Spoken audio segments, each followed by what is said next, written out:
Sejam bem-vindos, começando mais um vídeo com muitas informações importantes. Mas antes, eu peço para que você se inscreva no canal, deixe o seu like e compartilhe o vídeo com o máximo de pessoas. Giro na tela e notícias a seguir.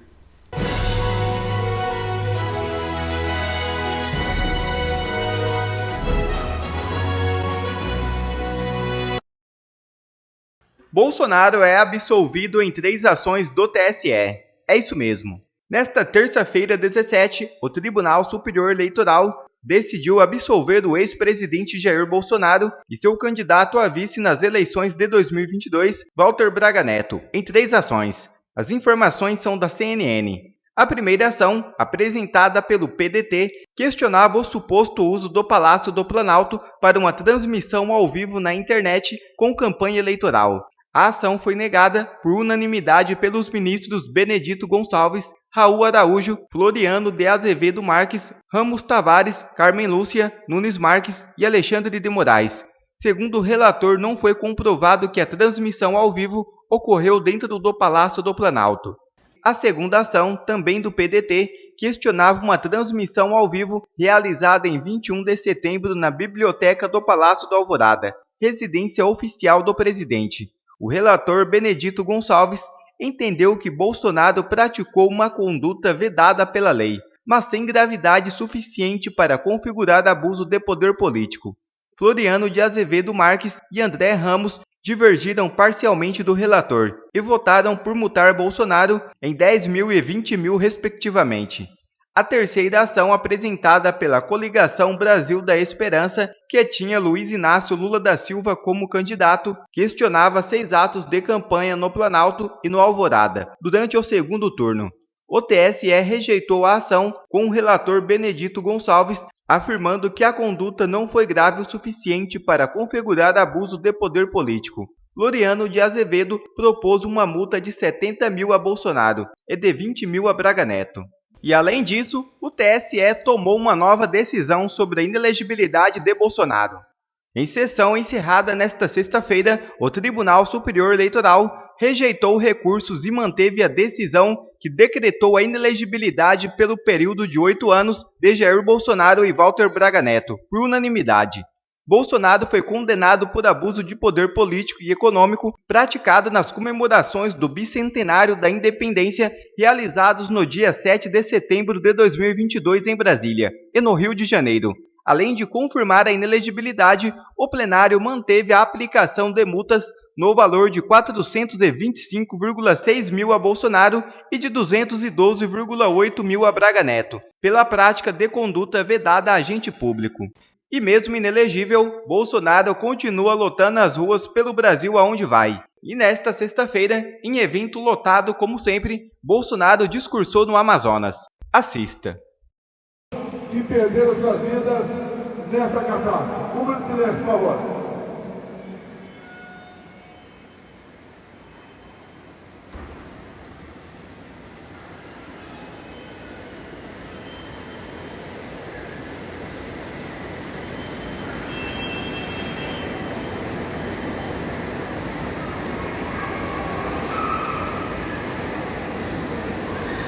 Vamos lá, Amazonas.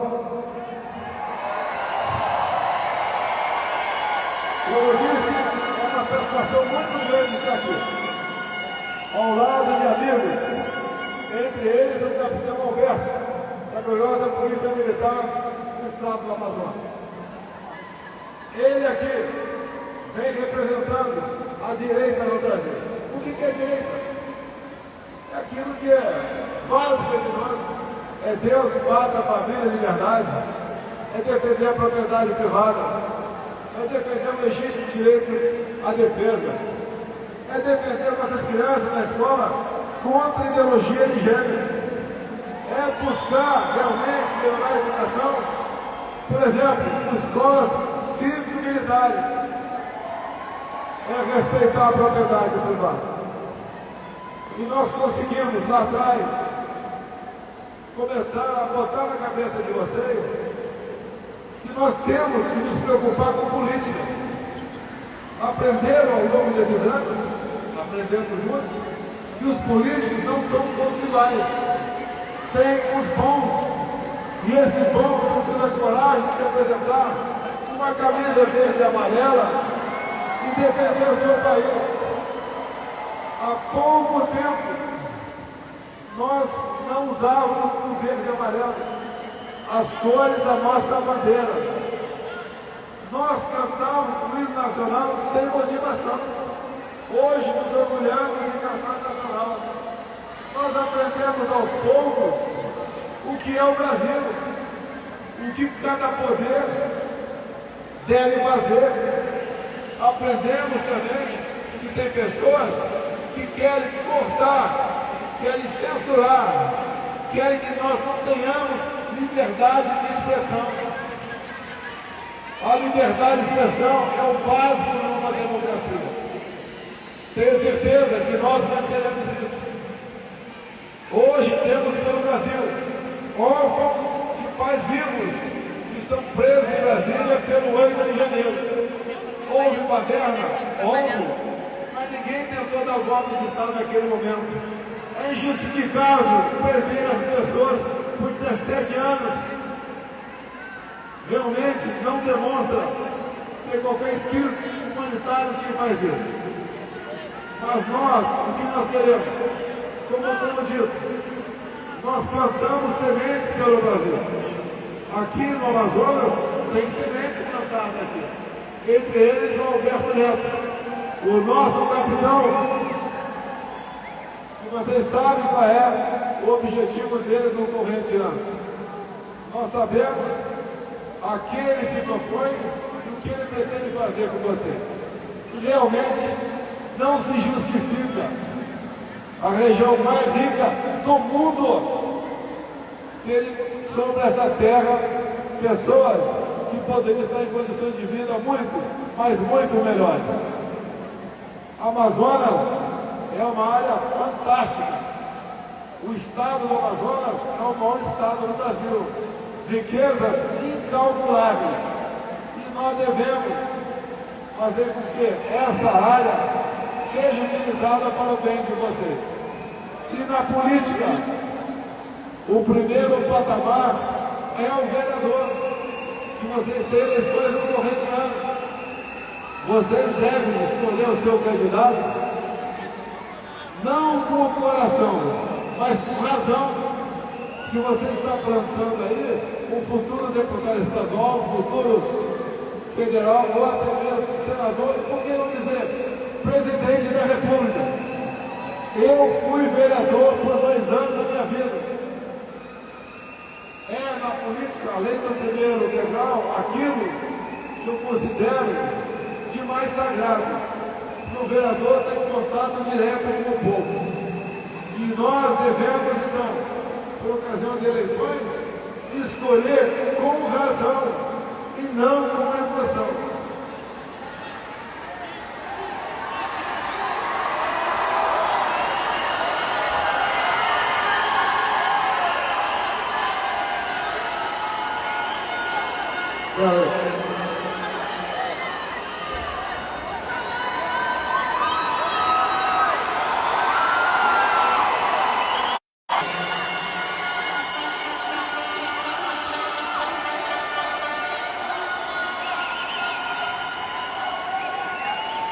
São nossos irmãos mais velhos do que nós.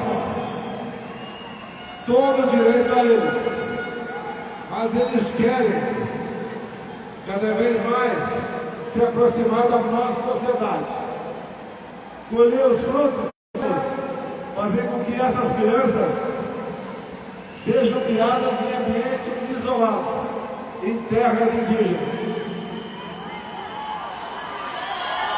Nós queremos, para essas crianças, um futuro de verdade. Nós sabemos o trabalho ruim que a maioria das ONGs faz aqui no Brasil.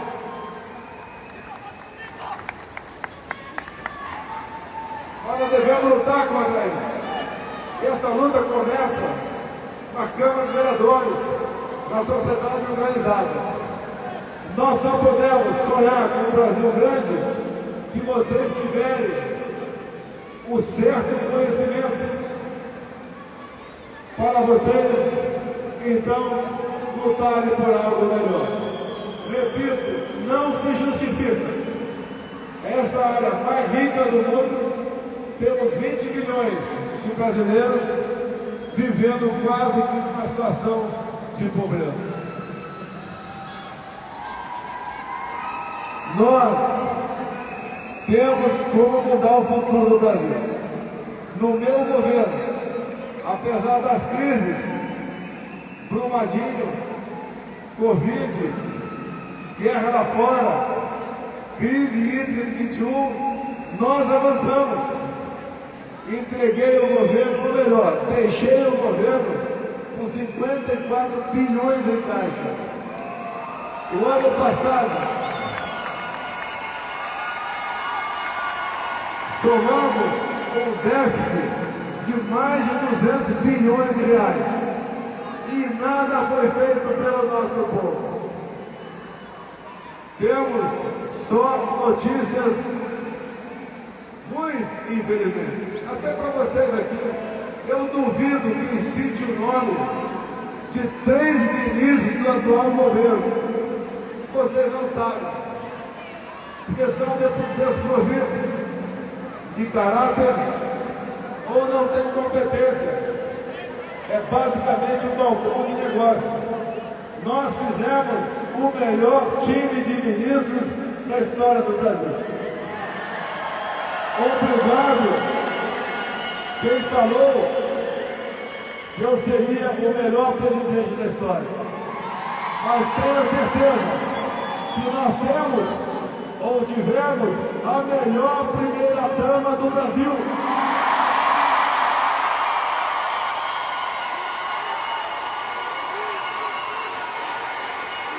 E peço que as mulheres aqui presentes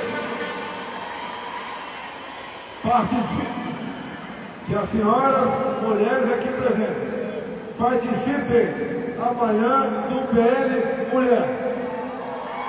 Que o nosso partido quer a mulher na política, não por cotas, mas por vontade de participar na construção do seu município, do seu estado e do seu país.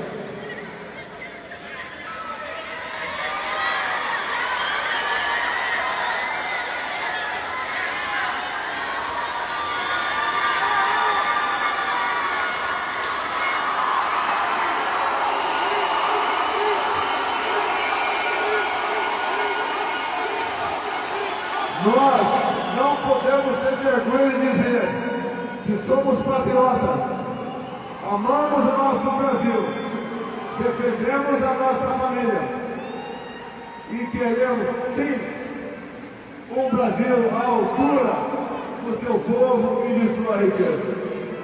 Estou aqui porque acredito em vocês.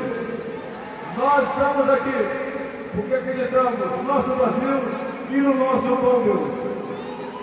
Eu só tenho a agradecer a todos vocês por esse momento de nos encontrarmos, de falarmos em política, de falarmos em direito, em dizer que muitas sementes estamos plantando, como o nosso capitão da PM, Alberto Neto.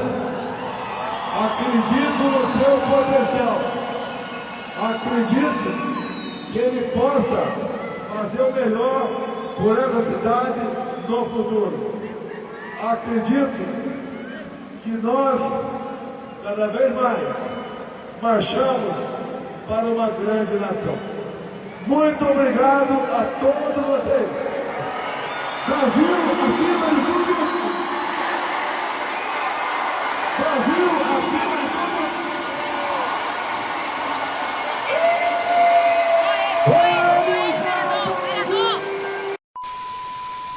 E Mauro Cid volta para casa após deixar a prisão. Moraes autorizou a soltura do tenente-coronel após 40 dias.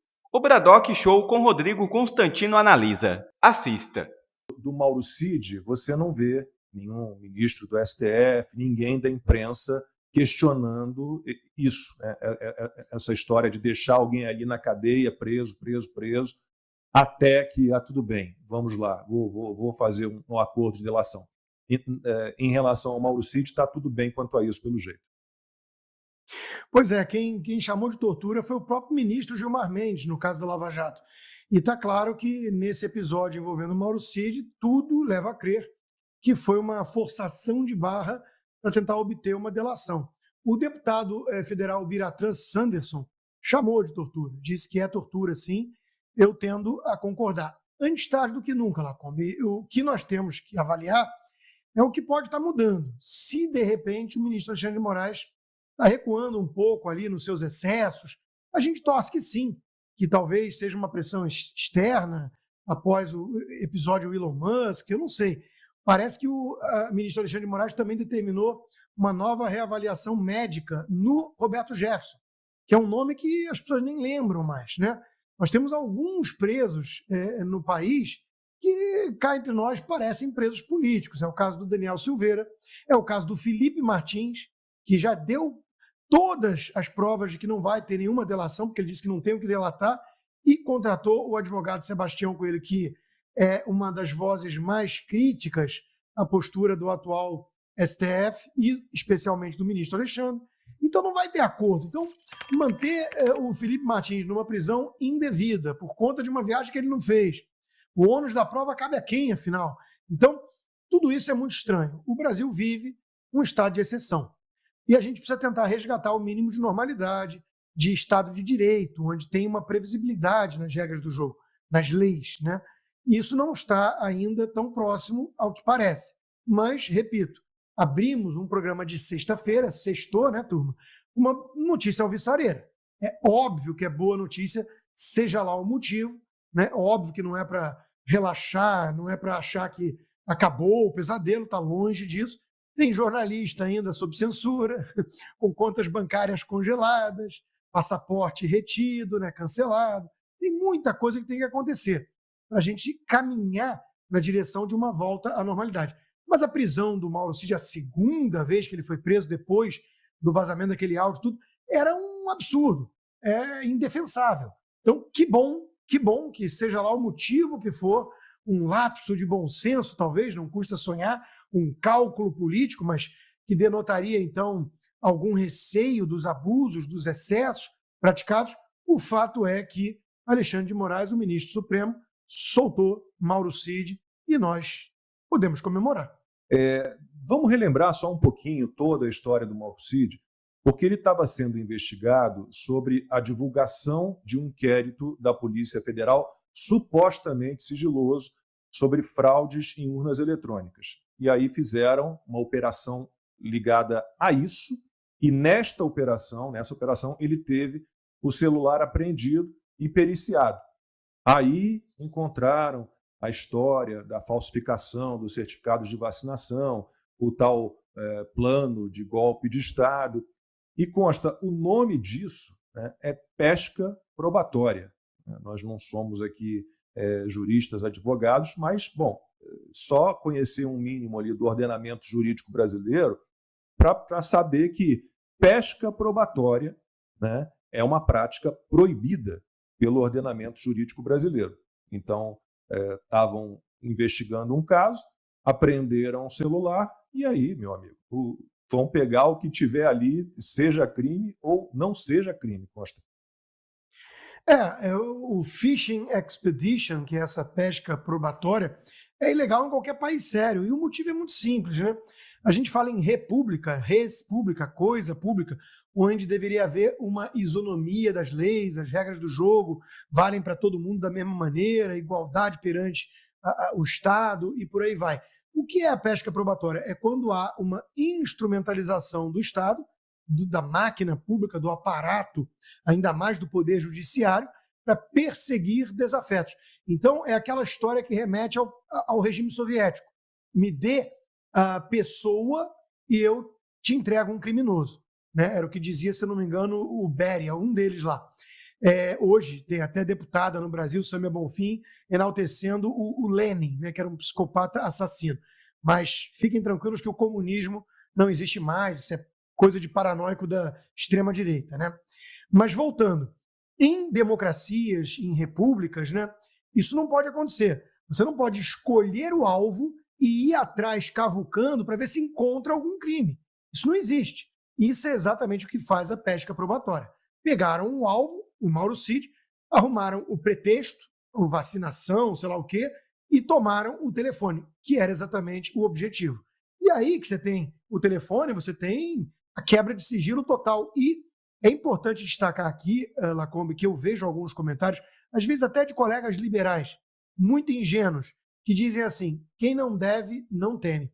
Isso é um argumento bobo, porque primeiro ignora o abuso de poder, o arbítrio e por aí vai. Em segundo lugar, ignora a luta de mais de 2 séculos dos liberais clássicos em preservar o indivíduo do Estado. Quem queria panóptico para o indivíduo estar numa redoma de vidro onde o Estado, com o seu Big Brother, seu olho que tudo observa, acompanha tudo nos mínimos detalhes, são os estatizantes. São aqueles que desprezam por completo as liberdades básicas dos indivíduos. Numa democracia, é o contrário. A gente quer preservar o indivíduo e o ônus da prova cabe a quem acusa. Né? Você que tem que encontrar algum indício, alguma prova para ir atrás de um cidadão, para ir atrás de um indivíduo. Você não pode pegar o bel prazer o indivíduo e falar: agora eu vou fazer uma devassa nas suas contas bancárias, na sua vida, eu vou botar uma escuta na sua casa, me dá o telefone que eu vou ver se eu encontro alguma coisa. E ainda vim com o argumento de que quem não deve, não teme. Isso é uma distopia totalitária. Isso é assustador. Então, não é por aí o caminho. Nós temos, repito, que resgatar o Estado de Direito. E o caso do Mauro Cid exala por todo canto o cheiro de perseguição política, de tortura, de pesca probatória, de instrumentalização do Estado para ir atrás de alguém muito próximo do Bolsonaro, tentar achar alguma coisa que denuncie ou denigre a imagem do ex-presidente para poder persegui-lo ainda mais. Quer ver mais conteúdos como esse? Então inscreva-se agora mesmo no canal e ative o sininho das notificações. Assim você não perde mais nenhum conteúdo que é postado aqui no canal. E também já deixe o seu like para o YouTube ajudar a divulgar o nosso trabalho. Fico por aqui e que Deus abençoe a todos. Brasil acima de tudo e Deus acima de todos.